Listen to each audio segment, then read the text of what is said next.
Hello friends, आज बात करेंगे ईरान की।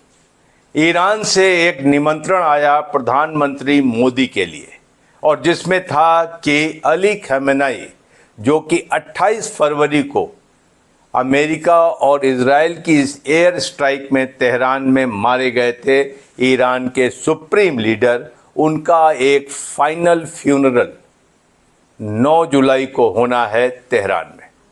और उसके लिए प्रधानमंत्री मोदी को ईरान की सरकार ने निमंत्रित किया और उसके बाद अटकलें तेज हो गईं। क्या प्रधानमंत्री मोदी ये निमंत्रण स्वीकार करेंगे और स्वयं ईरान जाएंगे?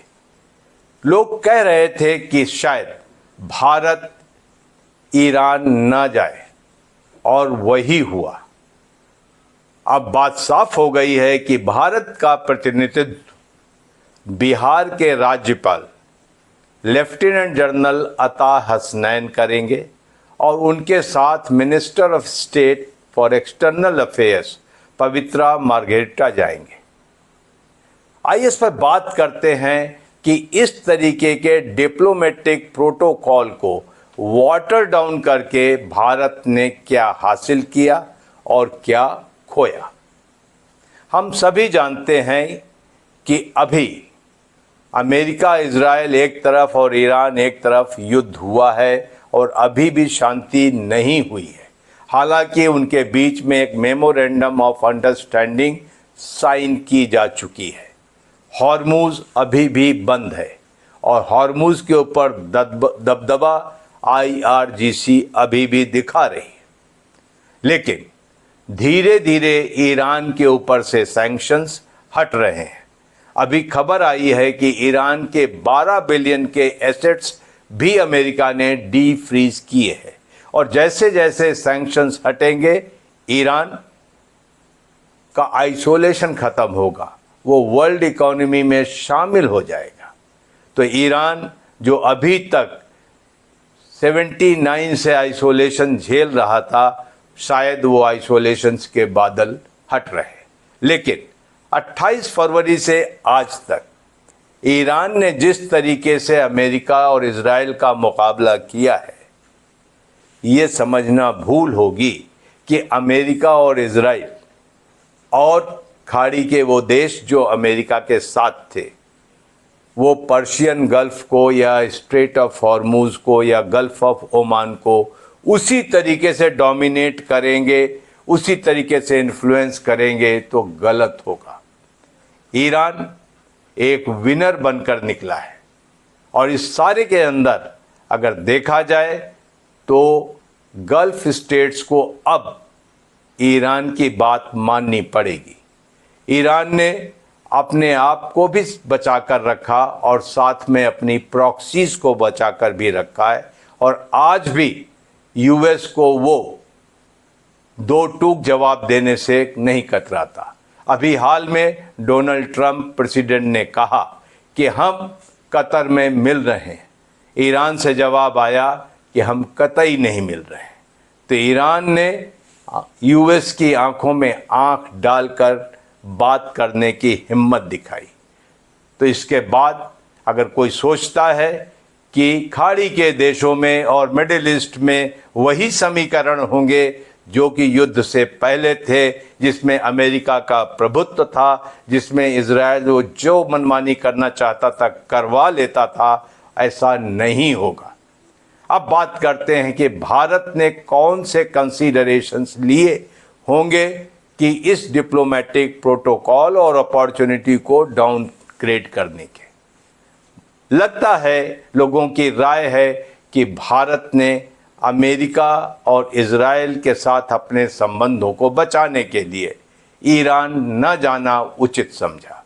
तो क्या ये सही चीज़ किया या ये सही कदम था? हम सब जानते हैं कि 28 फरवरी या 6 अप्रैल टू बी वेरी प्रिसाइज, जब शांति वार्ताएं शुरू हुई थी, ईरान और पाकिस्तान बहुत नज़दीक आ गए और ये दूरियां कम हो रही हैं, नज़दीकियां बढ़ रही हैं। ईरान मानता है कि पाकिस्तान की वजह से ये मेमोरेंडम ऑफ अंडरस्टैंडिंग स्विट्जरलैंड में साइन हुआ, जहां पर पाकिस्तान के प्राइम मिनिस्टर शहबाज शरीफ और उनके फील्ड मार्शल आसिम मुनीर भी गए थे। तो अगर ये नज़दीकियां बढ़ रही हैं तो उस वक्त अगर हम ईरान को दूर रख के बात करेंगे तो इसमें नुकसान किसका है?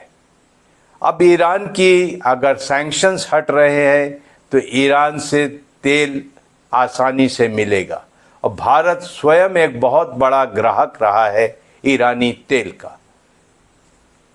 सैंक्शंस के दिनों में भी हमने तेल खरीदा है, लेकिन इस वक्त पर अगर हम ईरान से दूरी बनाएंगे तो क्या ईरान हमें उसी निगाह से देखेगा?